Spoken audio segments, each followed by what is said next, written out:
Hi everybody. In this video we are going to show a video guide on how to beat the Awakened one, which is the Act 3 boss. This will essentially win the game. Right now I'm at my start screen for this fight. You'll see that I have a toolbox relic to start with, which allows me to pick a card, a colorless card, to put in my hand right away. So with this particular fight, I'm trying to evaluate what the best possible option is. I like the zero cost cards. Obviously, those are great, but it does require you to exhaust your energy.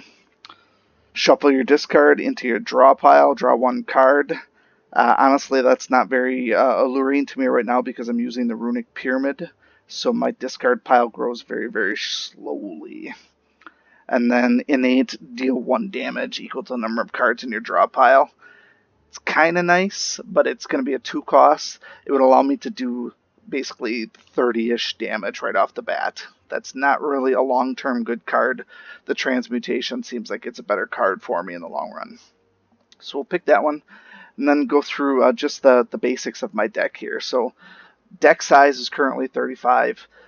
It's actually a little bit smaller than that, namely because if you look at the types I have 5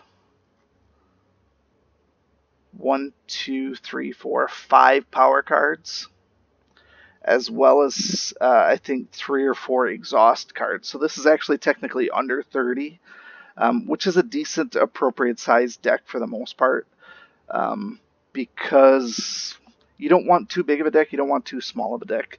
I think anywhere around 25 is a great number to hit, provided you have good cards. If you have a mixed bag, you might need to go a little bit higher. It's sort of a double-edged sword with Runic Pyramid because I'm not going through my deck very fast.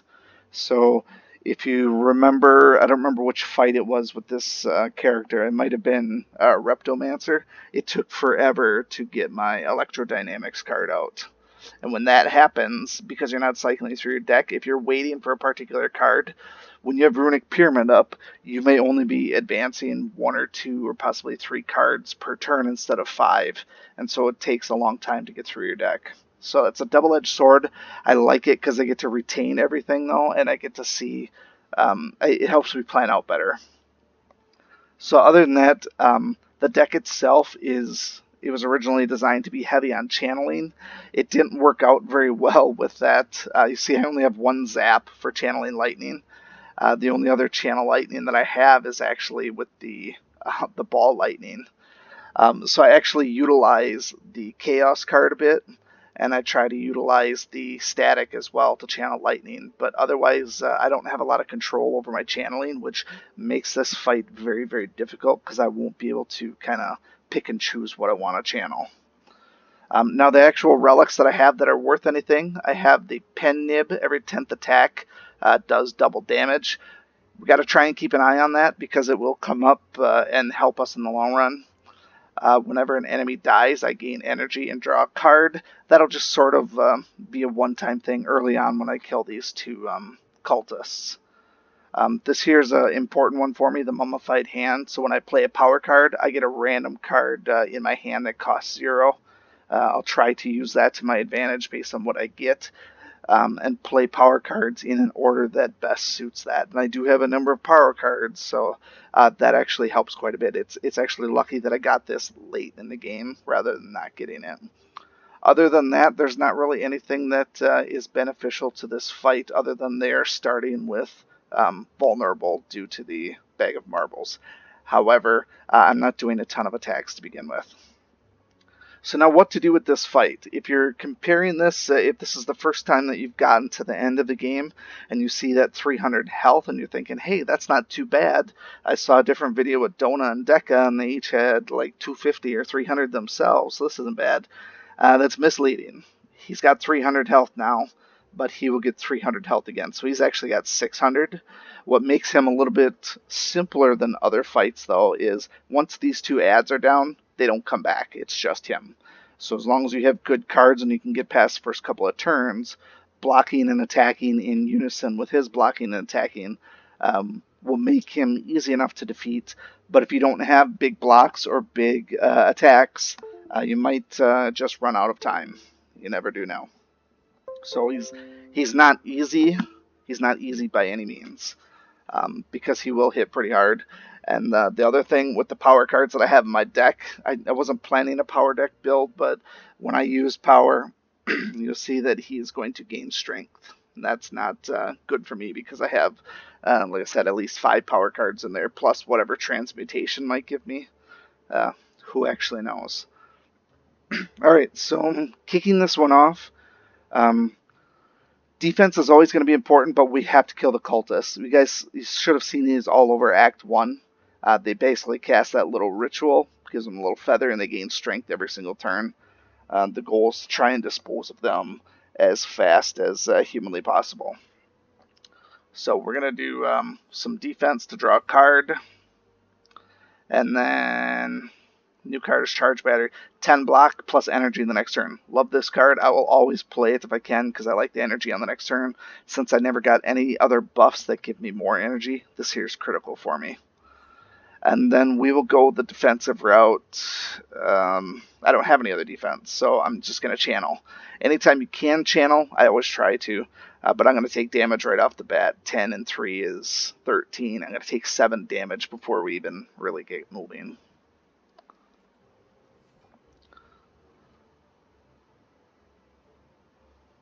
Alright, here we go. There's my damage. Alright, turn 2 looks good. We got Electrodynamics. That's the card that I need to kill these guys. So I believe the best play would be to play that right away. Get some channeling going. Give myself some Cool Headed to draw another card. And it forces a channel. Chaos is always good. I think we're going to do that too and force channeling on the next 2. Middle guy is down. I get a card and I get energy back. I think the last play here, we have 6 and 6 is 12. I think the smart play here is to throw some defense up. That's strike. I don't want that. Alright, so this will be 21 and 29 total block. Still going to take damage from him. 5, I think. But I got some blocks in the chamber now, but we're already losing health at a rapid rate, so we gotta be cautious here.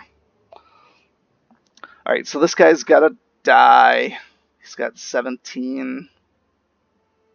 Yeah, 10 and 7 right here, so I can channel and attack him. Takes care of him. I get a card and energy back. I think 21, 6, and 9, I think we should defend. And then I guess a basic attack. I don't want to dual cast. I don't want to move this one closer. I'd like to let this charge up a little bit because it's so weak right now. And plus, I don't know, having the extra frost there is good for blocking in a pinch. But he's going to hit me for another 4 damage, it looks like. There it is. But it's now just me and him, so now I just got to whittle him down. If you hadn't noticed, he also heals at the end of his turn. He takes 10, he gets 10 health back. So now, we're at the sort of the phase 2. There's 3 phases. Phase 1 is kill the cultist. Phase 2 is just finish him off. Phase 3, finish him off again. So now I got to try and balance defense with attacks. He's going to hit for these pretty decent sized ones every time. So 28, I have to somehow absorb 28. I currently only have 3 up. So what we're going to end up doing here, I think, is try to get some defense. So we'll channel Frost, I think. We're going to use Charge Battery for sure as well. Let's get the Frost out there. That gave me a little bit. Charge Battery, energy for the next turn. This is 13, 16. And then I don't have any other defense, so I think I'll take the defense from Hologram. And then because I like the channel, I think I'm going to go with Chaos. So I could go with the Lightning instead, but this gives me 2 channels. The other play that I would consider is Charge Battery to get the extra energy. But I think ultimately it's about killing him faster right now, so cycling through my channels is going to be a good option. Alright, let's take some damage. I'm going to be at 21, he's doing 28, so I take 7. Okay, so now I wanted to summon, but this is going to do 2. It's going to force this one out. Smart play is probably to do dual cast first to maximize the damage on this. So 27, 27, that was 54 damage. Now we can do Chaos. Force one of those out. We got 2 more Darks, that's good. Those will build up over the next turn or 2. And then he's coming at me with 21. I have 3, so we have to block again. So there's 7, 10, 18 total block against 21. That's actually a pretty reasonable turn for us.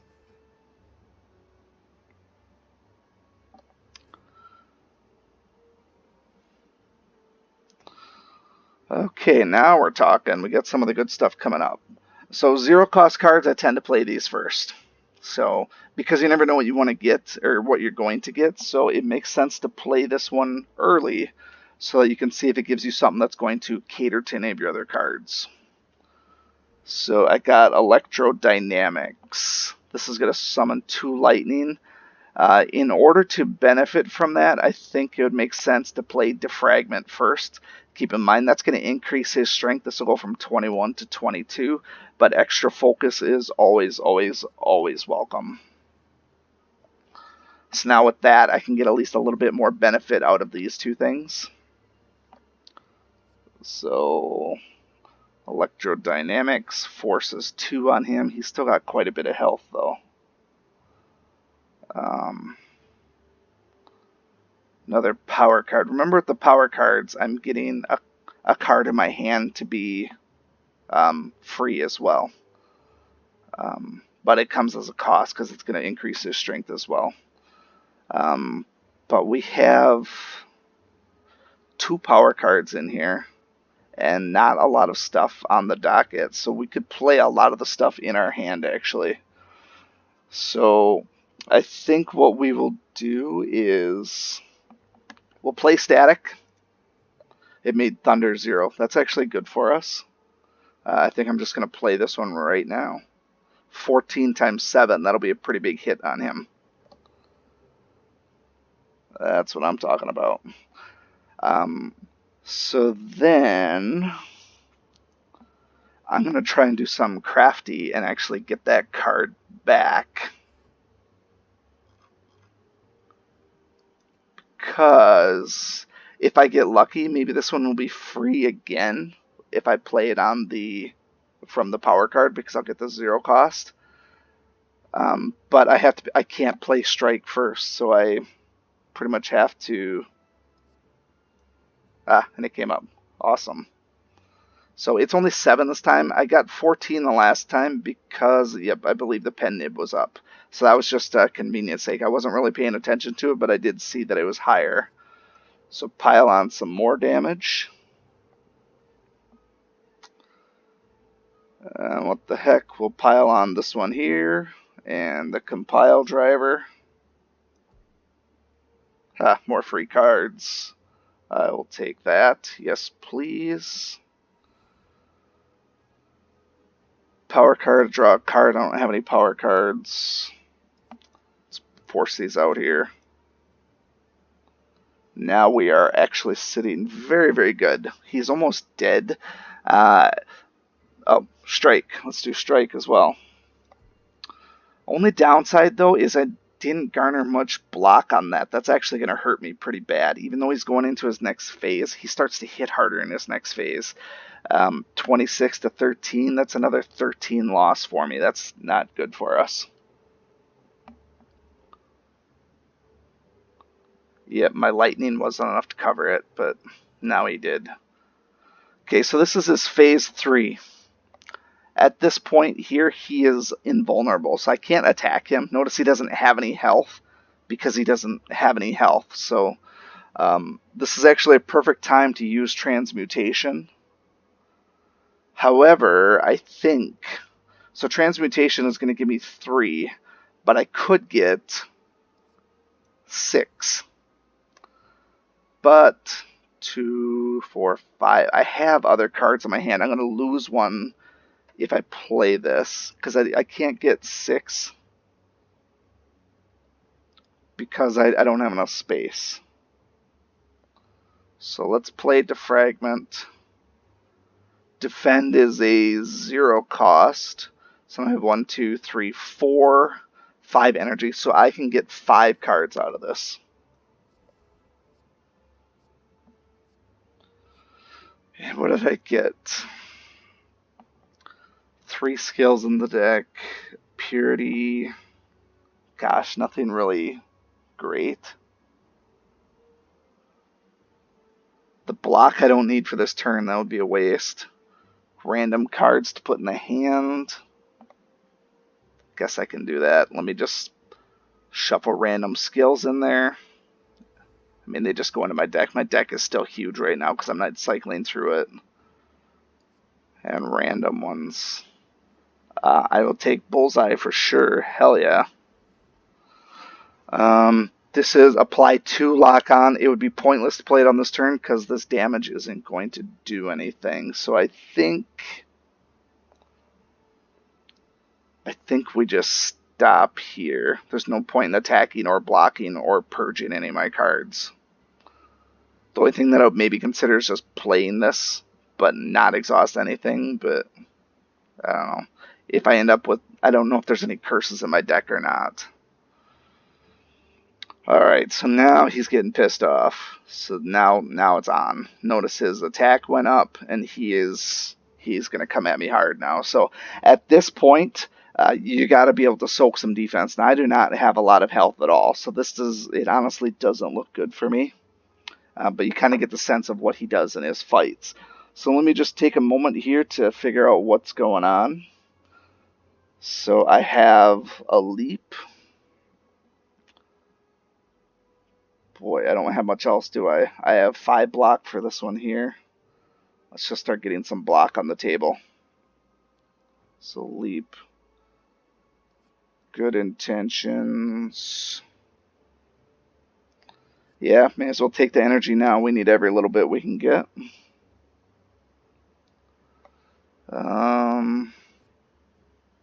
Bullseye cost this time. I mean, that's all we can do. Bullseye is on him. We may as well channel. I guess we may as well attack. And another channel.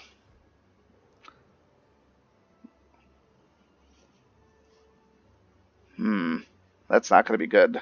14 to 46, that is going to be rough stuff. Yikes. Okay, so that pretty much spells the end for what we're looking at here, unless we have a truly miraculous turn. So, 24. No block. Here's 10. Let's summon. Force that on him. Another 9. That's 19.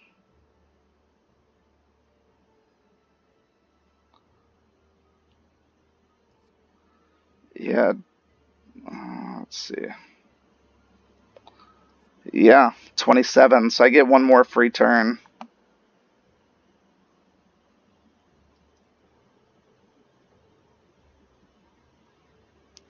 $112.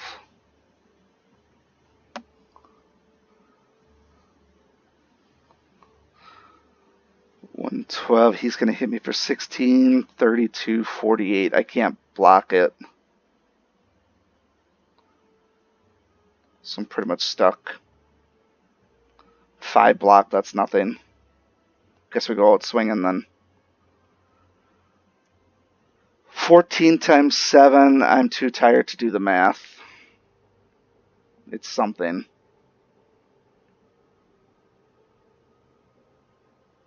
Oh, so close. Hey, 24. 8 times 3 is 24. Who would have guessed it? Boom. The awakened one is dead. Okay, so we got lucky at the end there. But you're really just here for the idea of how to beat him. So 3 phases: kill the cultists, finish him off, and then really finish him off fast. So I got really fortunate at the end with that last card being available. But you have to have some good blocking and some good defenses. I didn't have any potions going into this. That would have helped a lot. And honestly, my runes were not that fantastic. Most of my runes are transitional runes, so they help from fight to fight and room to room and such, not really in the fight itself. But this is a tough boss to beat, even with the best of decks.